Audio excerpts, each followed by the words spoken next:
how are you guys doing today? Hope you're doing awesome.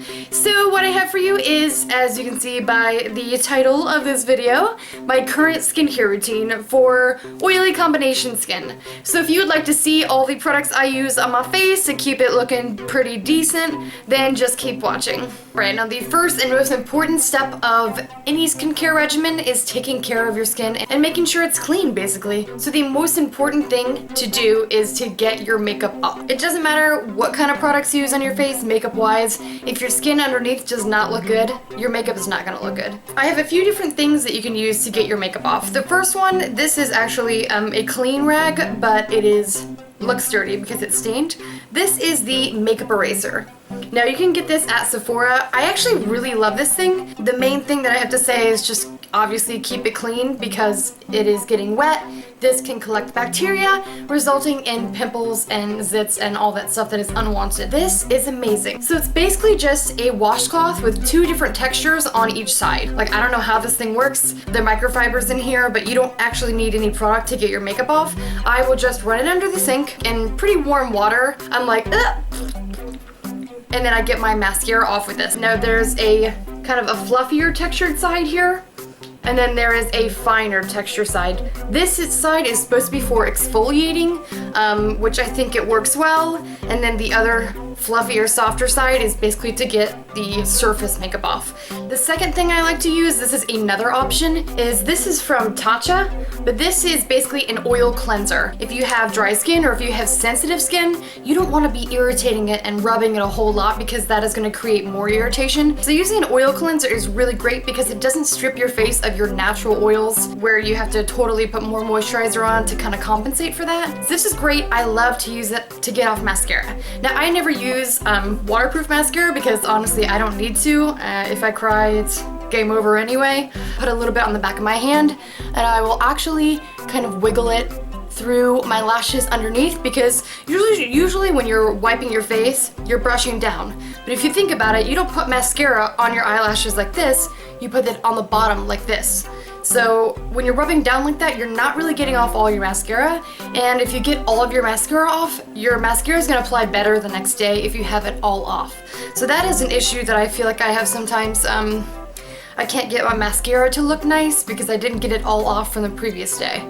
So this will really help you get it all off. Again, pump a little bit on here, make sure the cotton swab is wet, and just kind of wiggle it through your lashes like this. You can also use like extra virgin olive oil. I would just make sure that it is an organic one so that it is, you know, the best quality as possible. You don't want to be putting something that you're unsure of on your face. Now sometimes I know you have a long day and you just want to go home and you just want to go to bed, but really if you have time to brush your teeth, you super duper have time to wash your face. So using a makeup remover wipe will help you a lot if, say, you just don't want to take the time to really use a few different products to wash your face. So I like to use the Pond's makeup removers. Now this is the Luminous clean one. These ones work just fine too. Basically anything you can do to get that makeup off so that you are less likely to get pimples from it or skin irritations. Just get that makeup off, ladies. Get it off. Because I always wash my face like every single night. Now I wash my face at night and in the morning. So the next thing that I like to do is, I don't do this every single night, but if I feel like I'm getting towards my hormonal times, I really like to do a mask. And I have a few different masks that I like to use. I picked two today. So the Glamglow, this is actually a cleanser, and I like to do this after I cleanse and get my makeup off in the first place. Like I said, I double cleanse. So I'm gonna go in and pump this onto my hand. This is basically in a charcoal color. Now this is the Glamglow Mud to Foam Super Cleanser because I put some on my hand, but it's basically like this charcoal mask and it smells amazing. It's like a minty eucalyptus fragrance almost, kind of like spearminty, but I will actually put this all over my chin and my forehead and it'll look like a charcoal mask basically, which is kind of what this is, and I'll let it kind of dry a little bit and then I will rinse it off. This does have tiny little exfoliants in here, so when I rinse it off I just feel like my face is really clean, and I feel like this does definitely help me from getting pimples, which is amazing. I will usually use it in my T-zone. I don't really need it on my cheeks. My cheeks tend to be really dry, so if anything I will just put it in my T-zone and then super duper moisturize my cheeks. The next mask that I really like, which looks like I have barely touched it, but you don't need a whole lot of this. This is the Thomas Peter Roth Rose Stem Cell Bio Repair Gel Mask. Now this one is awesome. I will usually just kind of lather this all over my face, leave it on for about 10 minutes. It doesn't really dry. It's not one that like it dries and peels off. But put this on and I just feel like my skin is kind of luminous. It glows really nicely and it has all these super duper good things in it. I will actually put a link below and I'll list all the items here that I use, but this one is a really nice mask too. Just my skin feels super nice after I wash it off. So another really important thing and something that I have only been doing for the last few years, unfortunately, is moisturizing. Moisturizing is super duper important. Now if you're like, Karen, I have oily skin already. I do not want to moisturize because that's going to make me oilier. That is actually the exact opposite of what you need to be doing. So your skin cannot create moisture. It can only create oil, being the sebum, you know, the oils that kind of build up on your skin. So if you moisturize, that is kind of making up for that so your skin doesn't have to compensate as much. My favorite moisturizer to use is the Neutrogena oil-free moisturizer. This is the sensitive skin version, but I absolutely love this moisturizer. It soaks in really, really quickly. It does not leave that really oily, kind of disgusting film or residue on my skin. So after I cleanse my face in the morning and at night with whatever cleanser I'm using, I will pump a few, pumps of moisturizer on the back of my hand, and I will just kind of apply it to my cheeks first because that is my driest part. So wherever you feel like it's driest, apply it there first. So I will just generally kind of rub it all over my face, and man, I just love this moisturizer. It is so good. But it's just really important to moisturize, and especially women as we get older, pull that down onto your neck because that is one of the places, your neck and your hands, where we age the most, or at least it shows the most. I don't want a turkey neck, man. Rub it all over your neck. And then next, I really like to use a serum. All right, so one of the serums I really like to use is the Korres. This is the Wild Rose Face and Eye Serum. So it's brightening, and it's line smoothing. So I really like to use this one. This one's cool because you can actually use it on your eyes and your entire face. But I've had some really kind of, I don't know if it's eczema, because I'm not really sure, but it's kind of gone for right now. But I've had some dry patches right here, right in between where my, the skin around my eyes is, and then the skin on my cheekbones.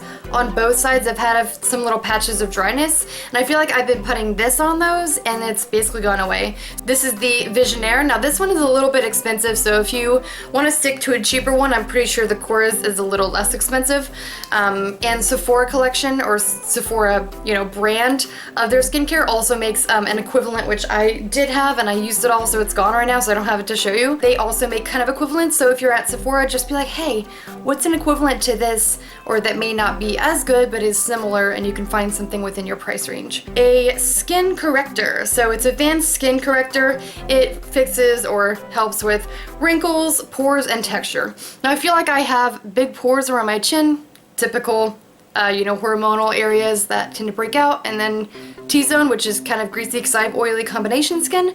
But I feel like it really has helped my pores on my nose, around my nose, because I feel like I had really big pores around my nose here, and then on my chin. Sometimes I use this as an eye cream, which you can use because it's a serum, but the eye cream I'm using is the Algenist Genius Ultimate Anti-Aging Eye Cream. Now, I really have like nothing left in this jar. There's like nothing left in here. But this is a great eye cream. I'll just take the tiniest little bit onto my finger, kind of tap it under my eyes. You should never ever rub your eye section because the skin under there is basically really sensitive. So I will just take a little bit. Technically, you're supposed to use your ring finger because it's the lightest touch.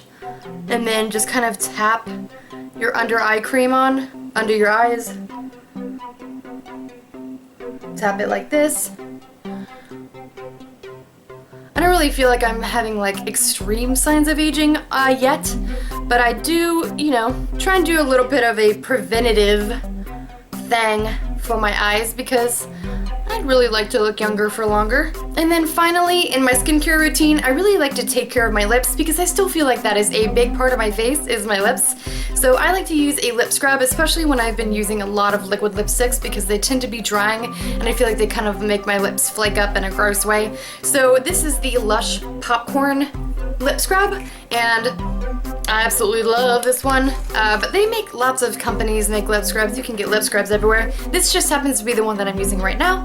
The popcorn lip scrub from Lush is super awesome, but taking care of your lips, again, is still a part of your face, and I like to do a little lip scrub, maybe not every single night, but like every other night, or whenever I feel like I need it. Oh, something else, really important.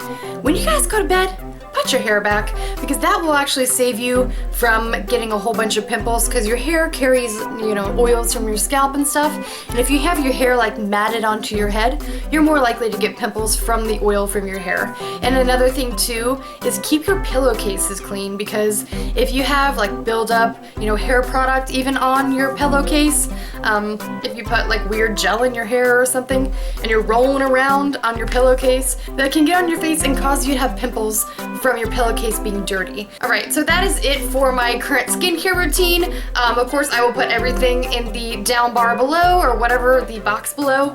And if you are not subscribed, you can totally do that. Check out my other stuff, see if you like it. And if you do, you should subscribe. If you are already subscribed, thank you so much.